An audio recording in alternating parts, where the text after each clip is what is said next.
We all know the ServiceNow ecosystem needs more developers and admins. Well, this time I talked to someone to share information about a program that can change the lives of your friends and family. Welcome to Breakpoint, the ServiceNow Developer Podcast. Here's your host, Chuck Tomasi. Hello, ServiceNow admins, builders, developers, and of course, all the curious individuals that I address with the utmost love and respect. Welcome to Breakpoint, the ServiceNow Developer Podcast, where we bring you the latest tools, tips, and tradecraft to accelerate your career. In this episode, I've got the wonderful pleasure of talking to the beautiful Tracy Miller, Senior Manager of Project Management. That's a heck of a title. How are you today, Tracy? I am fabulous, thank you. How are you? Living the dream. We'll go with that. I like it. Well, before we begin, I always like to get to know our guest. This is your first appearance. It's an audio podcast, so we'll just say appearance. Tell us a little bit about yourself. Oh, where to begin? So I have actually been a part of the ServiceNow ecosystem since about 2011 as a customer. And then came to ServiceNow in 2014 to be a trainer. Dream job for me, enjoyed it for many years, and then joined the NextGen team where I manage our programs for military veterans and their families. You've been here for 8-ish years. How have we not crossed paths before this? That's a wonderful question. I've actually admired you from afar. Creepy. You and that bow tie for a lot of years. Okay. Sorry, we have way too much fun on this podcast. I listen to some of the other competitive companies and I go, they don't have as much fun as we do. Well, then what's the point, I would ask? Exactly. If you're not having fun, why do it at all? And then it just becomes work. Nobody wants that. That's a 4-letter word. For sure. When you're not at work, what do you enjoy doing? Well, it's been different since the pandemic started because I just don't get out much. I don't travel much. So we did our backyard, kind of expanded it and got a fire pit and jacuzzi and the whole 9 yards. And so we really spend most of our time there with the occasional bottle of wine. You're not alone. I had a friend, we did some home improvements as well, and I had a friend that called that investin' in nestin'. I love that. All right, let's jump into it. What is this NextGen program of which you spoke? So NextGen was actually created back in, I want to say, the end of 2018 to address the talent gap that we have in the ServiceNow ecosystem.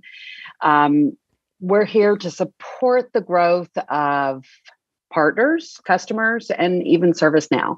And we do that by providing training opportunities for traditionally marginalized populations, including veterans.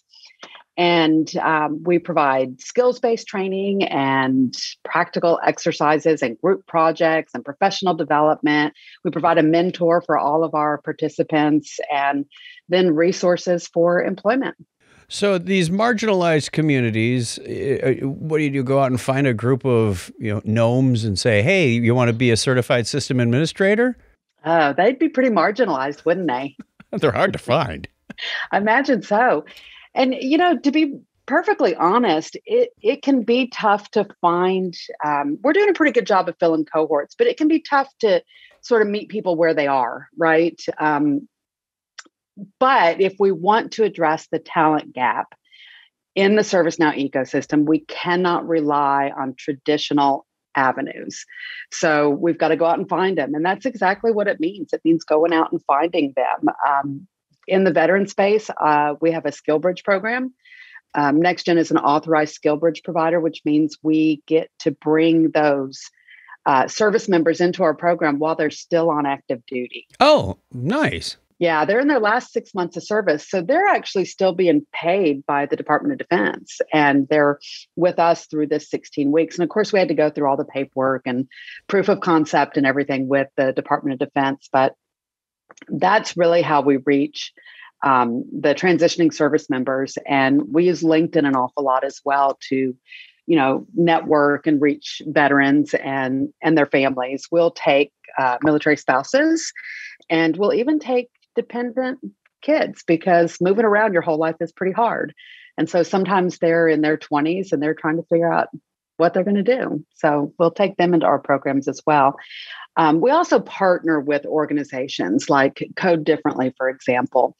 That's kind of a coding boot camp that has the same philosophy that we do.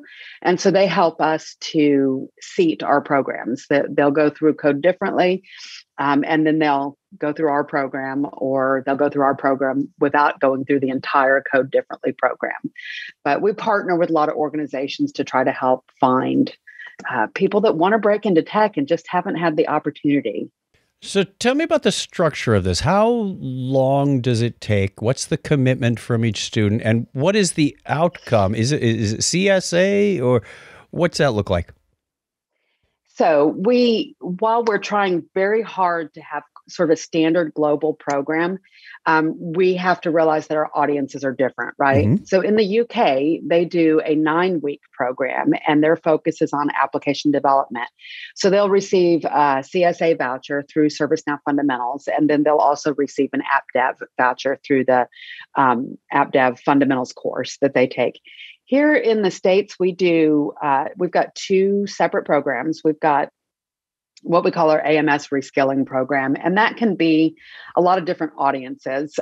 We'll work with historically Black colleges and universities to recruit students that way, and through organizations like Code Differently. That program is a 12-week program, and it's more implementer focused, where they'll take the ITSM fundamentals and implementation. So they get 2 vouchers out of that course as well. They'll get the ServiceNow Fundamentals and the ITSM Certified Implementation Specialist voucher. And then SkillBridge, because we're fortunate enough to be able to bring them in while they're still active duty, is actually a 16-week program. And they get 7 ServiceNow instructor-led courses, along with military transition training and a lot of like career skills development, project-based learning, and things like that. And then they get 3 vouchers: the ServiceNow Fundamentals, ITSM Implementation, and App Dev. Oh, so you could get your certified app dev out of one of these programs in just a few weeks. Yeah, I'll be honest, we do not encourage them to take the implementer and the app dev exam while they're in the training. The vouchers are good for a year, and ServiceNow recommends a bit of experience before they go and sit for those exams. But we try to give them the tools that they need so that they can, jump into employment, hit the ground running, provide immediate value, and start gaining experience so that they can go take those 2 additional certification exams.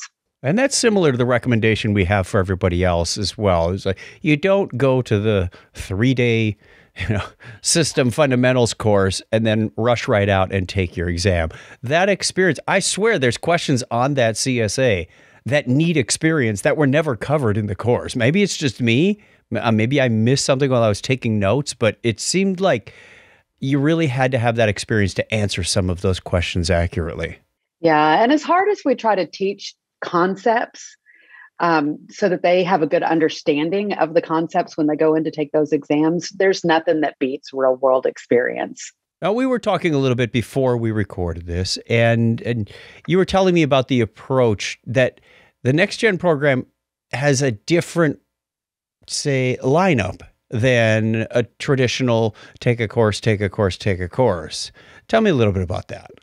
Right. So since we are cohort based, and we've got the same students with us for either 9, 12, or 16 weeks, we try to use that to our advantage. In the UK, they will have the same instructor for all of their ServiceNow instructor-led classes.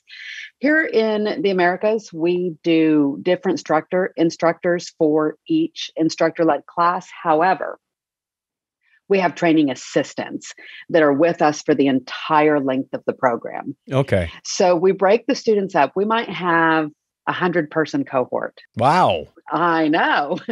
And that's what we're shooting for July. We have got, for our July Skill Bridge cohort, we have got 80 offers out so far.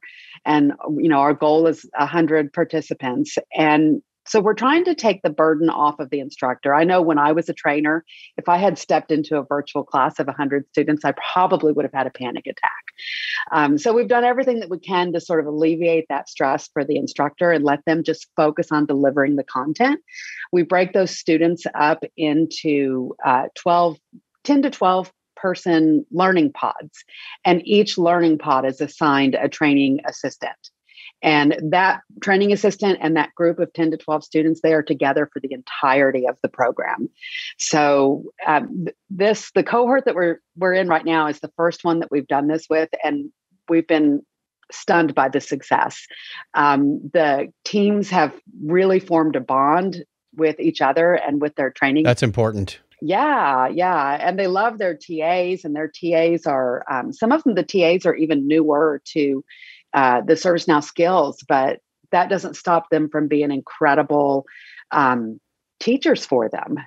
What they're teaching them is how to find the answers to the questions that they have. And they work through labs together, and they work on group projects together. So I think it's that sort of team aspect. They're encouraging each other throughout the entire program.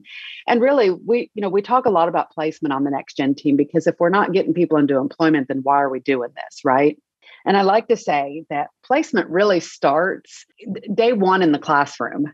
We're not really talking to employers until they get towards the end of the program, but we're working on placement from day one by preparing them for the interviews that they're going to have, by building their confidence, not just building their skills, but building their confidence and their ability to talk through the things that they're learning throughout the program. That's important. It goes beyond just the technical. You've got that presentation that yeah. Not facade isn't the right word, but you know what I'm talking about. You got to be able to confidence. That's what I'm looking for. Yeah, confidence is everything. And, knowing the material obviously is a confidence builder, but just these teams of participants being able to really kind of build each other up is even better, really, than the skills training that they're getting. It sounds like when you've got this cohort together, you've got a great community of people that can rely on each other. Do you cover the other communities that are available? Like, hey, our online community is there for asking questions, or reach out to this LinkedIn group, or do you get into much of that? Absolutely. That's critical. I did that as a trainer when I was teaching public courses, and I do that in all of the cohorts. We actually do a session on your resources, because we want them to know not just about the community, but about the product documentations site, and about the Now Learning and the developer community. We actually kind of do a demo of all of those different resources for them, because we're trying to teach them. I mean, it's kind of cliche, but we're trying to teach them how to fish, right? We're not going to be with them forever, and we want them to be successful. I was going to go with teach them to fly, but fishing works as well. It's time to leave the nest. Go. I get occasionally, I mentioned LinkedIn, I get about once every couple of weeks, somebody says, hey, I watched your JavaScript videos. Are you recommending, Now Learning resources? We are in both the 12-week and the 16-week program. They do learn some JavaScript skills before they take scripting in ServiceNow. And we actually use your videos, Chuck Tomasi, that are out on YouTube, because I have found, and the feedback that I have gotten has been that there's like small bites of information. Mm-hmm. It's a lot of videos, but they come to them in small bites, and it's easy for them to digest. So we recommend Code Academy, but we start with the Chuck Tomasi JavaScript videos. So, and then they go from that into the scripting and ServiceNow fundamentals. And, in addition to the JavaScript, we also have some different worksheets and things that we've created on the NextGen team that we use to try to give them practical experience in the things that they're learning. That's awesome. I was wondering where these messages were coming from, and then I realized, hey, wait a minute. Someone's feeding this information. I should also mention that the videos are now available through Now Learning with the community contributed content. As of mid-April, they officially got launched there. So that's the start of a larger endeavor to get more contributed content into Now Learning. So if anybody's interested, I want to give the listeners an action item, some homework, if you will, because I'm sure they know somebody who might be a candidate for this and would like to reach out. How can they help identify people that might be good for this program? I think that the main criteria that we're looking for is people who are new to tech and new to ServiceNow, right? We don't want somebody that's been in the ecosystem and is just looking for additional training. We're looking to tap into entry-level talent. Mm-hmm. So if you know somebody that's been trying to get into tech, maybe they don't have a college degree, that's fine.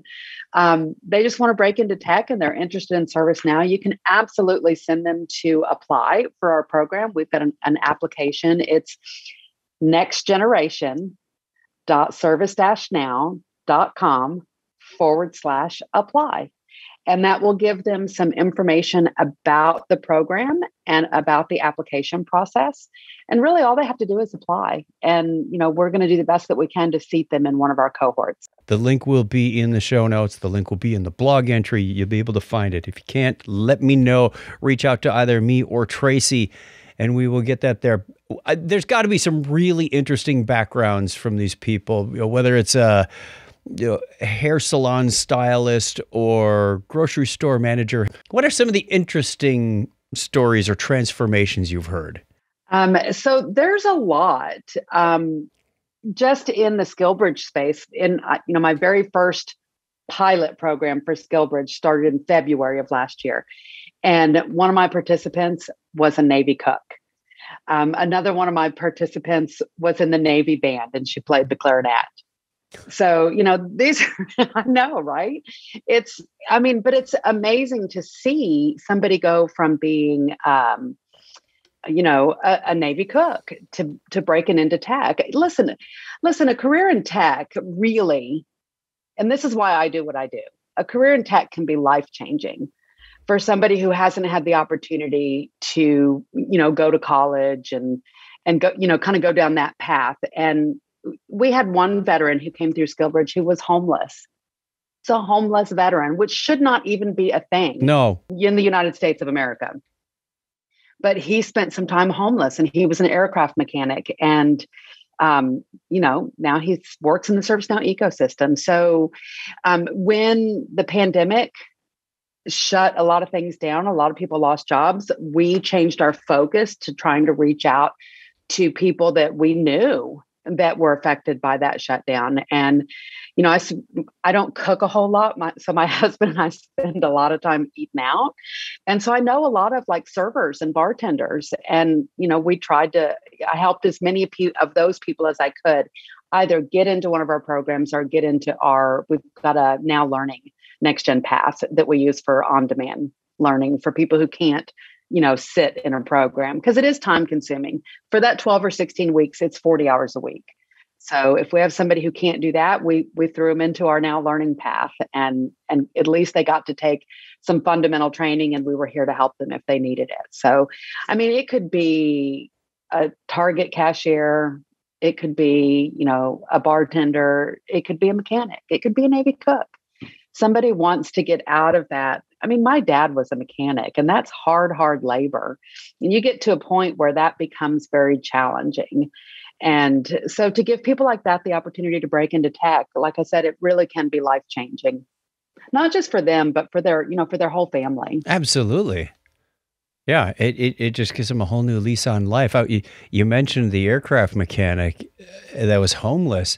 That could have easily been my brother. He was an Air Force aircraft mechanic and, turned out a little different from him. He did not go into a tech career, but, that one hit home. That one hit home, Tracy. So if anybody out there is listening and you think somebody who might be interested in this, or you bring it up at the dinner table, when people say, who do you work for? You say, I work as a software developer for ServiceNow or with ServiceNow and this partner, whatever it is, the enthusiasm in our community is wonderful. Share that with them, and don't forget, you say, hey, if you're interested in living the dream like I am, we've got a way to get you on board. I'm not saying you necessarily go downtown and start passing out business cards to the homeless people, but maybe you've been doing this since 2000. No, the program was initiated in 2018. And when was your first inaugural cohort graduated? We did a different program that we no longer do back in 2019. So we took 30 veterans through training and into employment back in 2019 through sort of a different program. We learned a lot from that program, which led us to what we're doing today. So small numbers in 2019 and 2020, and we just help them as we can. And now, like I said, we're ramping up this year. We've got 37 that are graduating in June from SkillBridge, and another 40 that are graduating in June from our 12-week program. Well, if that doesn't get you out of the bed in the morning to go, I'm helping change lives, I don't know what does. And that's just so impressive and so exciting. Let me ask you, who is conducting all this training? It's certainly not you all over the world. There's got to be a team. I will tell you, back in 2019, Kristen Nepper is my boss. And in 2019, I remember she used to say, we're throwing pasta at the wall to see what sticks. I did a lot of the training myself in 2019, and I spent a lot of time in Philly and Tampa. But now we've got our feet underneath us. We've figured out what's sticking to the wall, and we're using ServiceNow trainers. We're using partner trainers. We've got specific partners that have become NextGen partners in order to help us with the training and the TA work that we have in the program. How many trainers would you say you have out there doing this now? More than 20, less than 100. Okay, a lot, and growing all the time, I suspect. Yeah. That is amazing. I mean, even if you took 20 and you had a cohort of 100, that's 2,000 people that are being served by this program right now. And that's probably on the conservative side. That's incredible. That just, it's so exciting. I want to be a part of this. Well, you are a part of this, Chuck, because they watch your JavaScript videos. I made some videos. Yeah, okay. I'll take some low-hanging fruit there. Thank you, Tracy. It has been a joy and a treat and inspiring to talk to you today. Before we let you go, let them know how they can reach you, because I'm sure somebody out there listening to this is going, yes, yes, and more yes. So you can always connect with me on LinkedIn. I am not a social media guru by any means, but I do have a network out there, and I do use LinkedIn to talk about this program and to recruit for this program. So connect with me on LinkedIn. And you can always email me, tracy.miller@servicenow.com. And we also have a NextGen email address. It's just nextgen@servicenow.com. Easy enough. Yeah. So they can email with, specific program questions and whatnot. And then I think that's it. Unless you want me to hand out my cell phone number. Probably not. You'd be the first on this show. That ought to get enough information to them. And I will put the application in the show notes as well, as mentioned before. Thank you very much, Tracy. And thank you, wonderful listener, for joining us today. I'll have links for all of this information as promised. Don't forget to check out the other ServiceNow podcasts. You can find them all at servicenow.com/podcast. Breakpoint is brought to you by ServiceNow, executive producer Chuck Tomasi, video captions by Earl Duque. And to find out more about the ServiceNow Developer program, head over to developer.servicenow.com. Again, I can't say it enough. Thank you so much, Tracy, for joining us today. You're welcome. It was a pleasure to be here. Please let us know what you think about this podcast. You can leave feedback or ask questions in the ServiceNow community. For more great information on ServiceNow development, check out the ServiceNow Developer portal at developer.servicenow.com. Thanks for listening.